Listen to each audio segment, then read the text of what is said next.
Martin back. Now we're going to actually make the crust. Now the important thing about the dough is after you pre-made your dough and the recipe I'm going to give you, you're going to get 4 nice sized pieces of pizza dough to make 4 large crusts. You want to put flour on your table, your cutting board, and you're going to flour both sides nicely, and you want to make sure you keep the nice round shape. Come closer.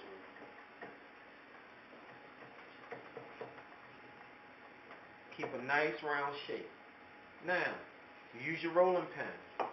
You don't want to flatten it out in the middle, only on the edges. And you want to keep your circle shape as much as possible. The reason you don't want to flatten the middle is because you don't want any holes in the middle of your pizza crust. And that's usually where they occur, is in the middle, because the middle is usually too thin. Now what I do is after I flatten it, I go ahead and crimp the edges to make sure it's back in a perfect circle again, or as close to a perfect circle as I can get it. And the next thing I'm going to do, I already put flour on the pizza peel. This is what you use to put your pizzas in and take your pizzas out the oven. You want to make sure that's really coated with flour so that the pizza can slide. If you don't, or you forget about it. You won't be able to get your pizza off the board and into the oven. Now for the fun part. We're going to go ahead and knock a little bit of the flour off. Now, go ahead and just use a back and forth motion. Don't be scared of the dough. Let the air whip it, and the dough will get larger and larger and larger and larger until you get it the size that you want. If you happen to have any holes, all you got to do is pinch the holes. Like so.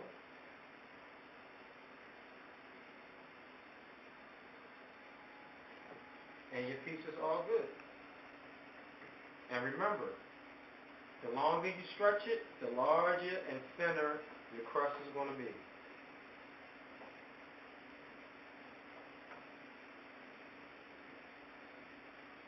That's going to make a nice sized pizza.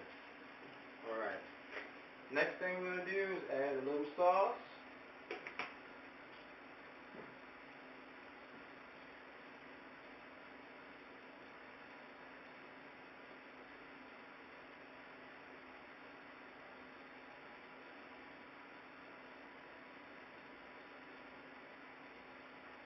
Very tight, very close, very tight this way.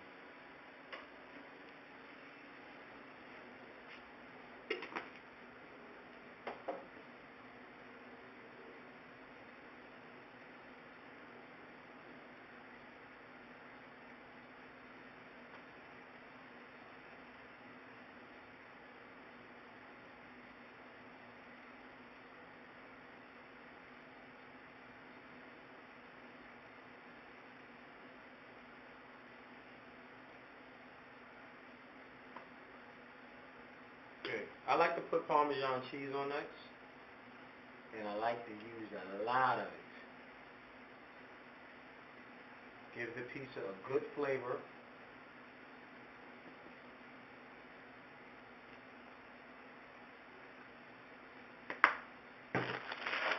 Next, we're going to go ahead with our mozzarella. Now with mozzarella, you want to use enough, but not too much. So make sure you spread it evenly along your pizza. Too much and all your ingredients just slide off the top of your pizza when it's done.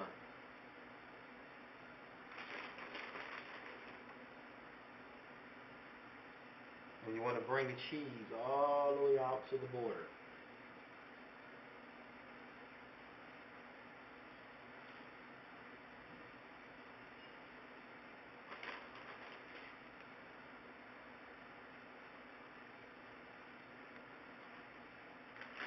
Okay, now for this pizza, I'm going to add the turkey ham, which of course is low in fat than your regular ham, and most people can never even tell the difference. They say they can, but they can't. Trust me. If you don't tell them it's turkey ham, they won't even know. Same thing goes for the turkey pepperoni. They only know when you tell them. But when you get a little older and you want to look out for your health, it's best to start eating healthy. Doesn't mean you have to change your eating habits.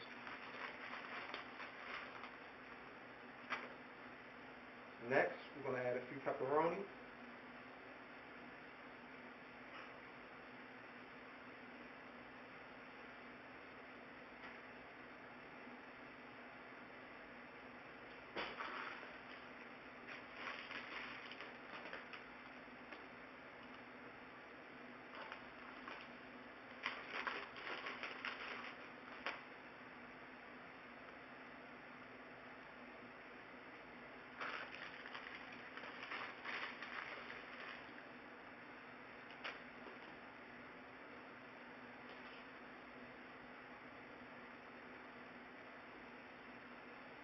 Pineapple.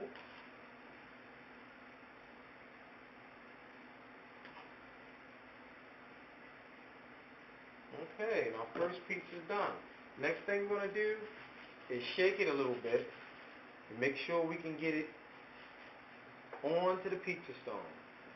Come on, now put it in the oven.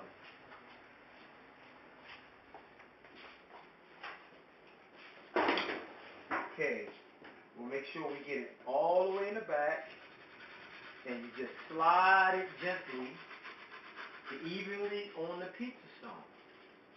Now this stone is going to cook the pizza just like if you're at any Italian restaurant with a real Italian oven. Okay? And I'm going to keep that pizza in there for like maybe 7 to 10 minutes. Just check it and you'll know. You might have to rotate it.